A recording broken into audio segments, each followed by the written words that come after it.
بسم اللہ الرحمن الرحیم۔ السلام علیکم ورحمۃ اللہ وبرکاتہ۔ ناظرین اکرام، اللہ تبارک تعالیٰ نے بہت احسن طریقے سے اپنی توحید کو بیان کیا ہے۔ وہاں ہمیں ایک عمل بھی دے دیا ہے کہ گمراہ لوگوں سے بچنے کے لیے کہ جو آپ کو گمراہی کی طرف لے کر جائیں، اگر آپ اس عمل کو اختیار کریں تو اللہ تعالیٰ آپ کو گمراہ لوگوں کی ہر شر سے بچا لے گا۔ اگر کوئی کام شروع کرتے ہیں، کوئی بزنس، کوئی کاروبار، کوئی گھر یا کوئی بھی ایسا کام جس کو آپ شروع کرتے ہیں اور آپ کے ساتھ لوگ شریک ہوتے ہیں، خاص طور پہ مساجد، مدارس، تو آپ کو نہیں پتہ کہ یہ لوگ کل آپ کے لیے کتنا درد سر بن سکتے ہیں، آپ کو مختلف آزمائشوں کے اندر مبتلا کر سکتے ہیں، یا خود بھٹک سکتے ہیں یا آپ کو بھٹکا سکتے ہیں۔ تو یہ لوگ خود بھی بھٹک سکتے ہیں، آپ کو بھی بھٹکا سکتے ہیں۔ تو آپ جو شخص اس عمل کو اختیار کرے گا، اللہ تعالیٰ خود ان لوگوں سے آپ کو دور کر دیں گے اور آپ کو ان کے شرور و فتن سے بچا لیں گے۔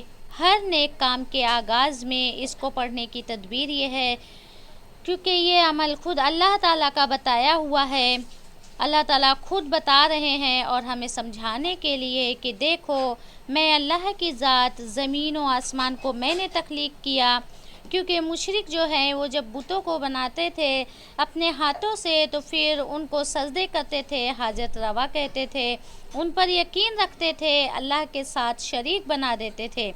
اب شرک وہ جو ہے، کہتے ہیں کس کو ہے شرک؟ کہتے ہیں یقین جب انسان کا بکھر جاتا ہے، یقین بکھر جانے کا نام شرک ہے، اور یقین سمٹ کر ایک جگہ پر آ جائے اسے توحید کہتے ہیں۔ یعنی انسان کا یقین بکھر گیا، پیسے سے ہوتا ہے، ڈالر سے ہوتا ہے، پاؤنڈ سے ہوتا ہے، یہ سارے چیزیں یقین بکھرا ہوا ہے مسلمانوں کا، اسے شرک کہتے ہیں۔ مشرک کا یقین بکھر جاتا ہے کہ بارش دینے والا یہ ہے، اولاد دینے والا یہ ہے، بگڑی بنانے والا یہ ہے۔ یہ جو یقین بکھر گیا اسے عربی زبان میں شرک کہا جاتا ہے، اور یقین سمٹ کر ایک ذات پر آ جائے کہ اللہ کے علاوہ کوئی کچھ نہیں کر سکتا، اللہ ہی حاجت روا ہے، ساری کائنات اس کی محتاج ہے، چاہے جنات ہو چاہے انسان ہو، سارے محتاج کس کے ہیں؟ اللہ کے ہیں۔ یہ آپ کا یقین سمٹ کے آیا کس پہ؟ ایک اللہ پہ، اسے توحید کہتے ہیں۔ آج ہمارا یقین بھی بکھرا ہوا ہے کہ ہماری جیب میں پیسہ ہے تو اسے ہم یقینی سمجھتے ہیں، بینک بیلنس ہے تو اس پہ یقین رکھتے ہیں، لیکن ذات خدا بندی پہ ہمارا اس طرح سے یقین نہیں ہے جس طرح ہونا چاہیے۔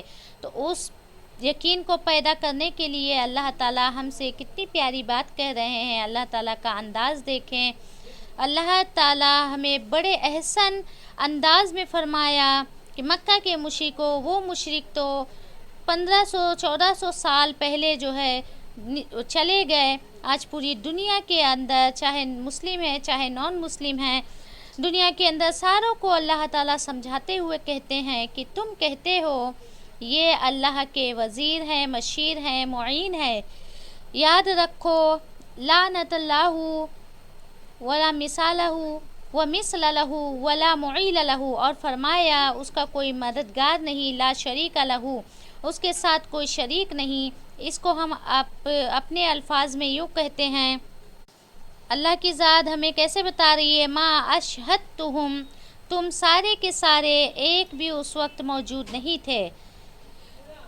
نہ تمہارے دادا نہ تمہارے دادا کے دادا، چاہے جو بھی مخلوقات ہو، انسانوں میں بڑے سے بڑا پاورفل انسان اور جناتوں میں بڑے سے بڑا پاورفل جنات، فرمایا کہ انسان عام انسان نہیں، بڑے بڑے جو ہے ساری کائنات کو ما اشہدتہم۔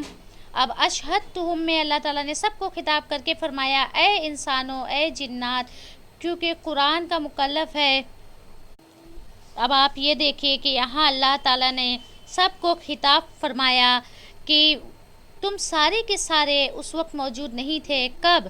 خلق السماوات والارض، جب میں نے اس آسمان کو اور زمین کو تخلیق کیا، میں نے تم سے پوچھا تھا، مشورہ لیا تھا، میں نے کوئی تم سے کہا تھا کہ کوئی ڈیزائن بنا کر دو؟ آج گھر بناتے ہیں آپ، کتنے لوگوں سے معاونت لیتے ہیں، یہ ڈیزائن فلاں ڈیزائن دیکھتے ہیں، آپ کوئی چھوٹے سے چھوٹا کام دیکھتے ہیں، آپ کی نظر میں بہت بڑا کام کیا ہوگا کہ آپ 2 کنال، آپ 10 کنال، آپ 100 کنال پہ کوئی گھر بنائیں گے، اس سے بڑا کیا بنائیں گے؟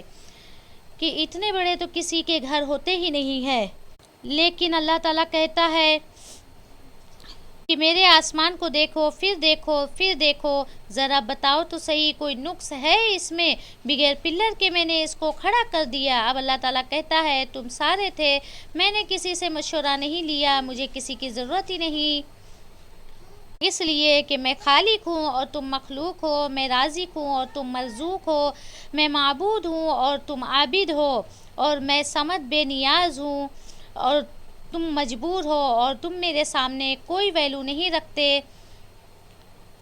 پھر فرمایا ایک تو میں نے زمین و آسمان کو بناتے ہوئے کسی سے مشورہ نہیں لیا، اور تمہیں پیدا کیا جب، تم سے مراد یہاں سب ساری جاندار، سارے فرشتے، بڑے ولی، نبی، جن، انس، تمہیں پیدا کرتے ہوئے بھی میں نے پوچھا ہی نہیں، مجھے کیا ضرورت ہے تم سے پوچھنے کی؟ مجھے کیا ضرورت ہے کسی سے مشورہ کرنے کی؟ مشورہ وہ کرتا ہے جو مخلوق ہوتا ہے، وہ مشورے کا محتاج ہوتا ہے۔ فرمایا، اور پھر اللہ نے اگلی بات بڑی اہم بیان کی ہے جو کہ قرآن میں موجود ہے، اور یاد رکھو میں گمراہ لوگوں سے مشورہ نہیں کرتا، جو گمراہ ہو جائیں میں ان سے مدد نہیں لیتا، جو تم جنہیں حاجت روا کہتے ہو، اپنا بڑا معبود سمجھتے ہو، شریک میرے ساتھ بناتے ہو، تم بھی گمراہ ہو چکے ہو، وہ بھی گمراہ ہے، تو میں ان سے گمراہ لوگوں سے اپنا معین مددگار نہیں بناتا۔ اور پھر فرمایا جس دن کہیں گے پکارو اور ہم تمہیں کھلا اختیار دیں گے کہ آؤ اب پکارو، جب حشر میں جب سورج سر کے اوپر ہوگا، زمین تپش کے ساتھ ہوگی اور شرابور ہوں گے تم پسینے میں، تمہاری زبانیں نکل چکی ہوگی، نفسی نفسی تمہاری زبان پر ہوگا، اور میں کہوں گا کہ پکارو آج تمہاری کون مدد کر سکتا ہے؟ بس ایک ذات ہے محمد صلی اللہ علیہ وسلم کی جو شفاعت کرے گی امت کی، باقی کوئی کچھ نہیں کر سکے گا۔ اس وقت اللہ کہے گا، اللہ تعالیٰ فرمائیں گے پکارو ان لوگوں کو کہ جن کو تم نے اپنے گمان میں سمجھا تھا کہ یہ حاجت روا ہیں، یہ مشکل کشا ہیں۔ جب انسان پستی سے گر جاتا ہے ایک اللہ کو چھوڑ کر، تو اللہ تعالیٰ وہاں فرمائیں گے کہ اب ساری دنیا والے اپنے اپنے حاجت رواؤں کو پکارو، لیکن پوری دنیا کا ایک ہی حاجت روا ہے اور وہ ہے اللہ۔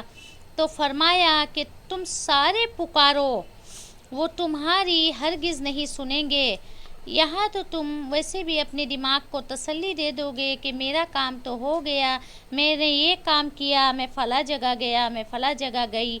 اللہ تعالیٰ فرماتے ہیں کہ حشر میں تو تمہاری کوئی سنے گا ہی نہیں، اور میں تمہارے اور ان کے درمیان ایک ہلاکت والا میدان۔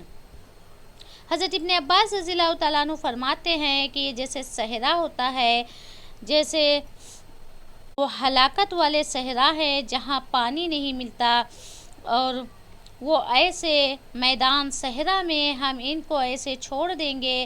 فرمایا ان کو بھی اور ان کے جن کو یہ حاجت روا کہتے تھے، یہ وہاں تڑپیں گے، چیخیں گے، چلائیں گے، ان کی مدد کوئی نہیں کرے گا۔ اور آگے فرمایا آخری جملہ کہ جب مجرم آگ کو دیکھیں گے تو وہ سمجھ جائیں گے اور وہ ڈر جائیں گے کہ بس اب ہم اس میں داخل کر دیے جائیں گے، کیونکہ آگ ہی ان کا ٹھکانہ ہے۔ جو اللہ کے غیر کو سجدہ کرتا ہے اور اللہ کے غیر کو پکارتا ہے، وہ اس کے دائرے سے باہر نکل ہی نہیں سکیں گے، اور وہ اس کے اندر سے جیسے ہی نکلنا چاہیں گے پھر اس کے اندر پھینک دیے جائیں گے، اور یہ سزا ہوگی ان کی، کیونکہ انہوں نے دنیا میں اللہ سے بے وفائی کی، اس لیے کہ اللہ کی ذات کے علاوہ اوروں کو حاجت روا سمجھا، اب ایک انسان جو ہے، یہاں اللہ نے ہمیں ایک وظیفہ دے دیا. اللہ تعالیٰ خود کہتا ہے میں نے زمین کو تخلیق کیا، میں نے آسمان کو تخلیق کیا، میں نے تمہیں بنایا. اس کے بعد اللہ تعالیٰ کہتا ہے کہ میں کبھی مدد نہیں لینے والا جو خود بھٹکے ہوئے ہوں ان سے، جو خود گمراہ ہوں ان سے. اب آپ دیکھیے آج بہت لوگ ایسے ہیں جو جن کے پیچھے چل رہے ہیں نا. بہت سی جماعت ہے جو انسانوں کو لے کے چل رہے ہیں. اب ہمیں پتہ نہیں چلتا کہ ان میں سے کون ٹھیک ہے کون غلط ہے، کون سا رستہ ہمیں صحیح لے کے جا رہا ہے، کون سا رستہ ہمیں غلط طرف لے کے جا رہا ہے. اب یہ آیت جو روز 11 مرتبہ پڑھ کے دعا کرے گا، یہ آیت ہے سورہ کہف کی آیت نمبر 51 ہے. جو آخری حصہ ہے اس کا اللہ تعالیٰ خود یہ جملہ ارشاد فرما رہے ہیں. یہ اللہ تعالیٰ کا کلام ہے. اللہ تعالیٰ خود یہ جملہ کہہ رہا ہے کہ وَمَا كُنْتُ مُتَّخِذَ الْمُضِلِّينَ عَضُدًا وَمَا كُنْتُ. اب آپ دیکھیے جو اس کو 11 بار روز پڑھے گا، دعا کر لے گا، اللہ تعالیٰ اسے موت تک گمراہ لوگوں کے ساتھ نہیں چھوڑیں گے. اللہ اسے صحیح راستے پر چلائے رکھیں گے. اب آپ یا کوئی گھر بنا رہے ہیں، یا کوئی بزنس شروع کر رہے ہیں، یا کوئی شے خرید رہے ہیں، یا کوئی چیز بیچ رہے ہیں، بیچ میں بہت سے لوگ شامل ہو جاتے ہیں بعض چیزوں میں. آپ کو نہیں پتہ کہ کل یہ میرے لیے نقصان دہ ثابت ہوں گے. آپ یہ 70 بار پڑھ کے جب سے آپ ارادہ کریں کسی مکان وغیرہ کا خریدنے کا، اور جب تک خرید نہ لیں 70 مرتبہ روزانہ پڑھ کر آپ دعا کرتے رہیں. اللہ تعالیٰ خود بخود جو ہے راستہ بنا دے گا اور ایسے لوگوں کو دور کرتا رہے گا، آپ کو ان کے شر سے بچا لے گا. تو یہ ایسا عمل ہے کہ اس کی برکت سے اللہ تعالیٰ انسان کو جو ہے بھٹکے ہوئے گمراہ لوگوں سے بچا لیتا ہے. آج سب سے بڑا المیہ یہ ہے کہ بعض وقت بندہ بہت نیک ہوتا ہے، مخلص ہوتا ہے، لیکن وہ جن کے پیچھے چل رہا ہوتا ہے وہ گمراہ ہوتے ہیں. تو اللہ تعالیٰ آپ کو ایسے لوگوں سے بچائیں گے اور اللہ تعالیٰ خود حفاظت کریں گے، اور اچھے لوگوں کے ساتھ اللہ تعالیٰ آپ کو چلا دیں گے اور اللہ تعالیٰ معاونت فرمائیں گے. ناظرین اکرام، اگر آپ لوگوں کو ویڈیو اچھی لگی ہو تو ویڈیو کو لائک اور شیئر ضرور کریں. چینل کو بھی سبسکرائب کر لیں. السلام علیکم ورحمۃ اللہ وبرکاتہ.